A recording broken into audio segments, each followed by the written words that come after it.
I never thought of this place as home. But over the last few days, there's been a shift. Growing up, I was a city kid. That's been my whole life, really. That's all I've ever known. Surrounded by noise, flashing lights, deadlines, and competition. Capitalism, baby. Meanwhile, out here, life moves slow. Too slow, I thought. This was just the old family farm. Land my ancestors came to after crossing the Oregon Trail. It felt like a relic from a time that was no longer relevant. No music, no girls, no flashing lights, no hustle, no bustle, just silence. What use is this place for my LinkedIn and Instagram? But when I pulled up here in my van this time, something was different. The air felt heavier, like it was carrying memories. And for the first time, I felt something I've been missing for years. A quiet, deep connection to the earth, like the land has been waiting for me to come back. I soon realized my ancestors had a gift that's largely been lost in our current culture. You see, my family has farmed this land for generations. It's been passed down like a thread tying us together. But that thread is getting frayed. My mom grew up here, but after her stroke she can't come anymore. Her sister, my aunt, raised her family in Australia. My older sister is raising hers in Europe.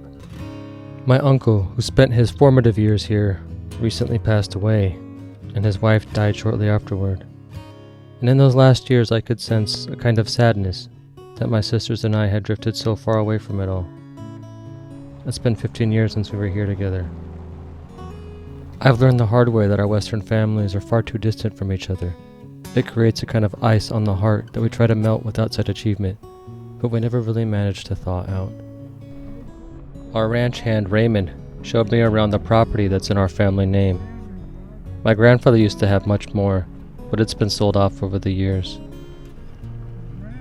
For most of my life, I've been drifting. I've moved from place to place, city to city, never really planting roots. I was never deliberately escaping anything, but just going where there was opportunity, or where I was needed. It felt like I was on the fast track to glory. It felt like freedom. But I see now it also meant I never had a home. I was squandering a gift in something that we forget or dismiss far too often in our materialist culture. It's something that wisdom traditions value highly, but we reject it in our ignorance. Being here, walking on this soil that my ancestors walked on for generations, I can feel their presence, and it makes me think about what carried them across all those wild and dangerous miles of grassland in their covered wagons, risking it all, leaving all the comforts behind. They didn't have guarantees. They didn't know what was waiting. All they had was faith. Not belief in a specific outcome, but faith as a way of being in the world. Faith is the foundation of spiritual power, the power that carries us across the chasm of fear. When the thinking mind says, "I can't," and the heart quietly whispers, "Go."